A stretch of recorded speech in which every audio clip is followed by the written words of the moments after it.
Hi, today I'm going to show you how to hang and focus a light.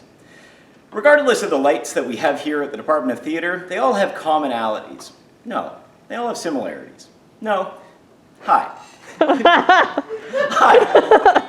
Hi.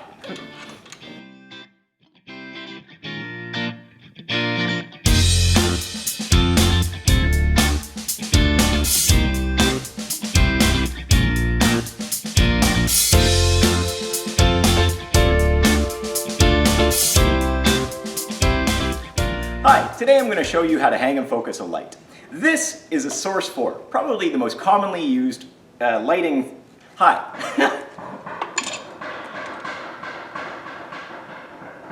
What is that?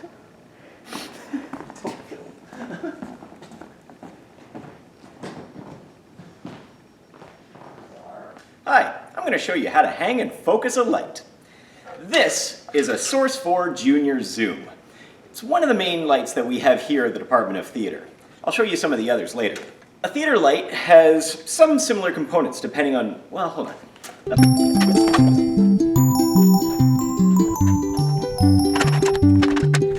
Ready? Yep. Hi, today I'm going to show you how to hang and focus a light. This is a Source 4, probably the most commonly used lighting instrument in theater. At the department we have Source 4s, Source 4 Juniors, Source 4 Junior Zooms to be specific, Fresnels, and cyc lights. Regardless of the light, the way you hang it and circuit it is all the same. First, you take the light by the yoke, which is this bar right here. The yoke is what attaches the fixture itself to the C-clamp. This is the C-clamp, for obvious reasons. Looks like the letter C. When hanging the light, you always want the C-clamp facing you, like this. The reason for that is so that the bolt is in front of you. If you hang it the other way, the bolt is on the opposite side and it's going to be hard for you to tighten with the wrench. So you hang the light on the bar, you tighten it with your fingers, and then you use your wrench to tighten it a quarter turn. So I've got my handy dandy wrench here, and tightening it that quarter turn so that it doesn't wiggle around or rotate when it's on the bar. Next, you want to attach the safety chain. The safety chain goes up over the bar, through the yoke, and back onto itself. Once the safety chain is on, you want to unwrap the tail and point the light in the general direction where it needs to go. To do that, you have two T-handles at your disposal. One is to loosen it so that you can adjust the tilt of the light. So with the tilt in position, I can lock that back. And the other one is to loosen to adjust the pan of the light.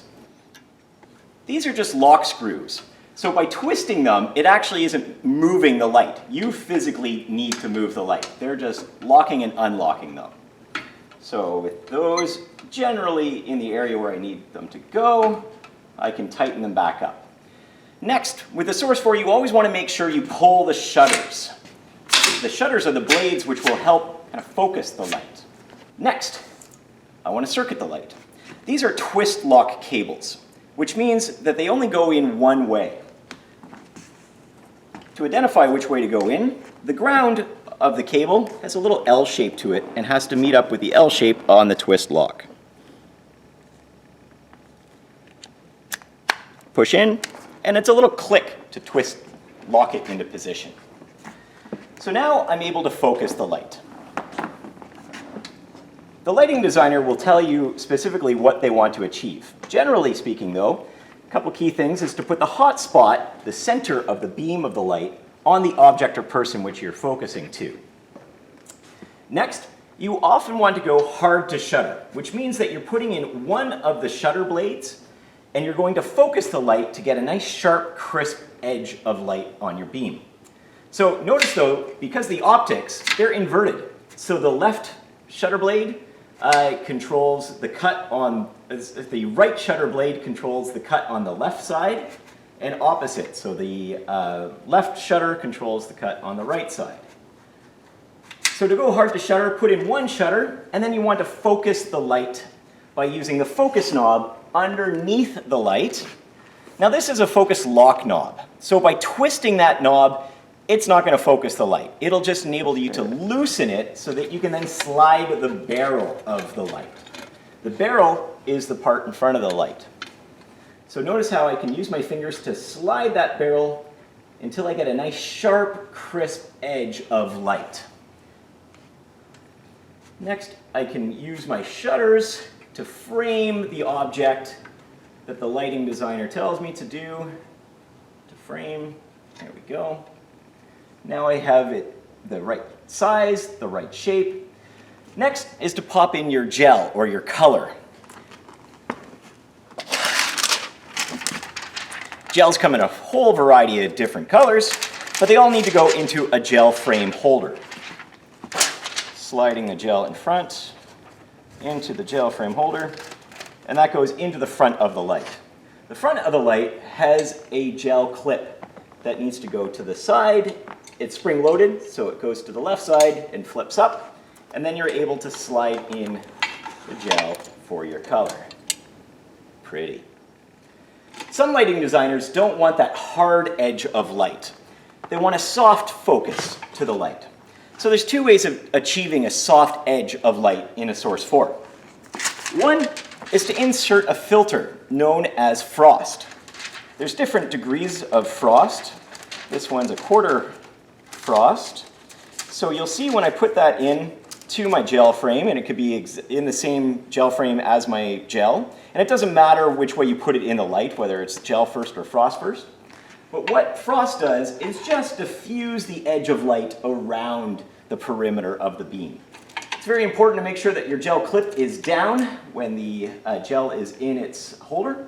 The other way of softening the edge of a Lico or a Source 4 is to pull it out of focus. So again, going back to that focus knob, I'm just going to loosen it so I can slide the barrel either away from the lamp or towards the lamp, depending on the lighting designer's needs of how they want it softened up. There we go. And that's how you hang and focus a light. A couple key things. When you're hanging a light, you need to plug it into a circuit. The circuits are located throughout the grid, but usually, more often than not, they're not located right to where you're hanging the light. So you need to use an extension cable. Extension cables come in a variety of different lengths. We keep them in our bins like this, which are usually a lot more organized than this. But they come in a variety of different lengths from 2 feet all the way up to 50 feet. With my cable attached from the circuit going to the light, I'm going to use the tie line to tie it to the grid pipe. You want to make sure that you don't have any strain or stress on the light fixture here on the tail. But notice how there's all this loose extension. Well, that would look pretty bad hanging down into your set. So you want to make sure that you coil up the excess of that cable before attaching it to the grid. So I'm just doing a couple of series of little loops. Then I'm going to attach that using just a nice simple bow to keep that up to the grid pipe like that. To take down a light, first you're going to uncircuit the light. You're going to put it in what's known as the neutral position, which means you're going to hang it so it's straight down, put in all the shutters, wrap the tail around the light, the body of the light, tuck it back in on itself, undo the safety chain. Sometimes you have to move your light a little bit to get the safety chain out. Clip that back onto itself so it doesn't dangle. Next, you're ready to take the light down. So you're going to loosen the C-clamp bolt, unscrew it, and take it off the pipe. And then you're going to put this back onto the storage rack. Always make sure to remove the gels as well so that they can go back in storage. Now I'm going to demonstrate the focusing capabilities of the Source 4 Junior Zoom. The major difference between the Source 4 and the Junior Zoom is the barrel. With a regular Source 4, I can actually remove the barrel and change the beam angle. So right now you can see that it's got a 26-degree beam angle. I could change that to a 19, a 36, or a 50 by removing the focus knob entirely This enables you to remove the barrel. Just gonna grab that. And I can insert a new barrel into it.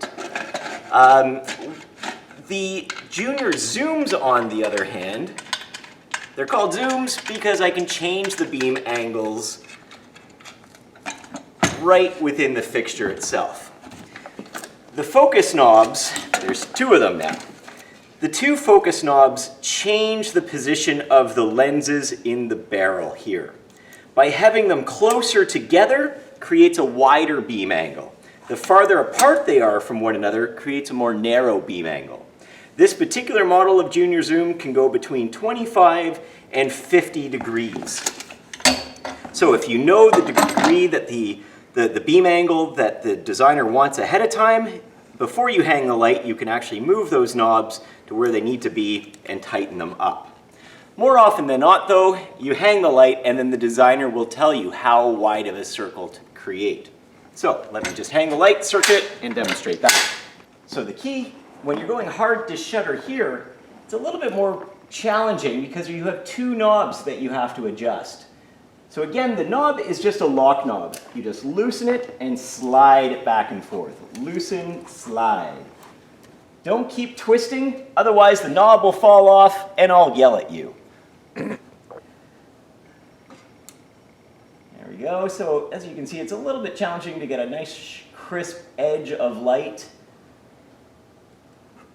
with these Junior Zooms. They're not as bright or as intense as the regular Source 4.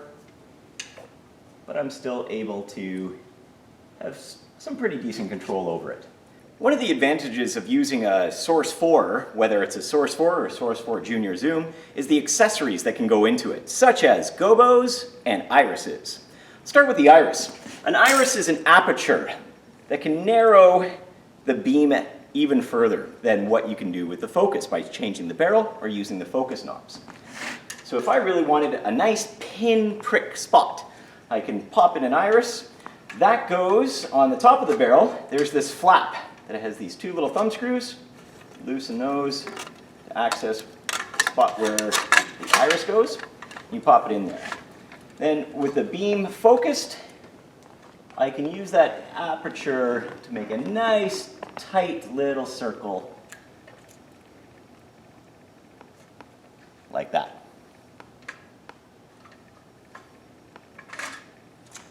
A gobo. Gobos are made out of glass or tin or steel, and they come in a variety of different shapes, different designs. This particular one is of a tree. The key thing to know about gobos, gobo stands for goes before optics, and because of that, when it passes through the lenses, the image will actually be inverted. So when inserting a gobo into its holder, you need to make sure that you're upside down and backwards. This is really important if you have a specific image, such as a tree or words or something that has a defined look to it. A lot of people make the mistake of inserting the gobo into the same slot where the iris goes. That's a no-no. The gobo actually goes directly in front of the top shutter blade. So inserting it into the gobo holder, goes in like that. And then focusing a gobo is a little bit tricky to get a nice sharp edge of what you're going for. So it takes a little bit of fine tuning with the focus knobs, sliding them back to get a nice crisp image. There we go. One little note about wrenches. When you're working on a ladder, you want to make sure that the wrench is secure to your wrist. We do that by choking it to our wrist like that. Let me demonstrate that again. Lay the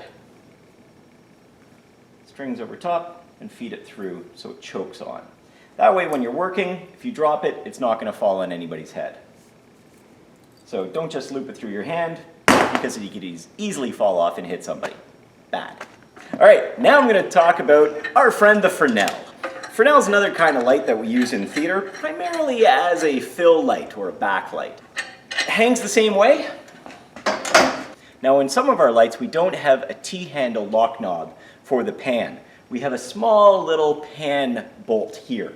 So you need the wrench to loosen that so that you can adjust the pan and then wrench tighten it to keep it secure. To focus a Fresnel, it's very easy. You have one knob on the side of the instrument right here. By putting it all the way clockwise, it creates a narrower beam of light, known as spot focus. The designer will tell you where that spot should go. That's the concentrated hot spot. And then you can flood out the beam using that knob. To control the spill of light, you need barn doors.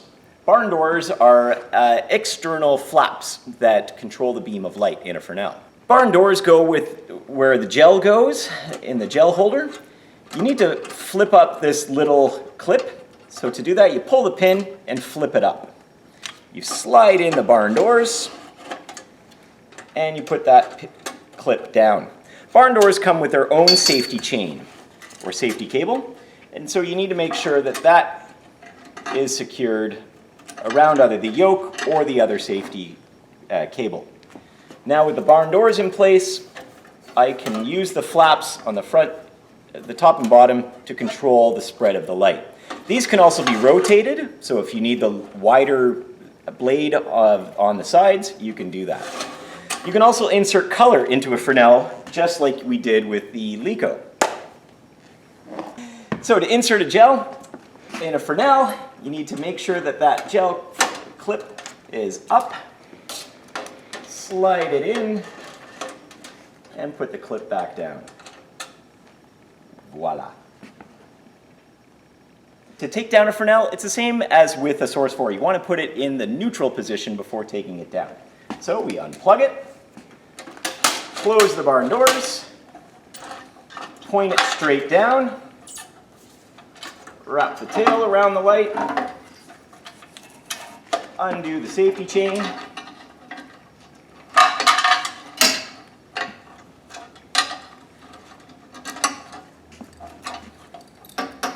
and take it off the pipe.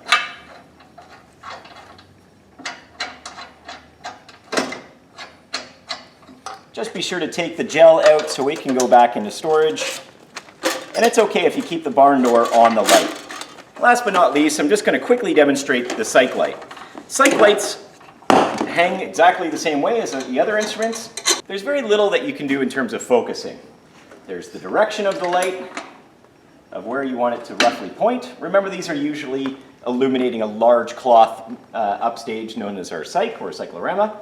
And the only real focusing is adjusting the reflector from having it shine farther down or farther up, depending on its position. And that's it.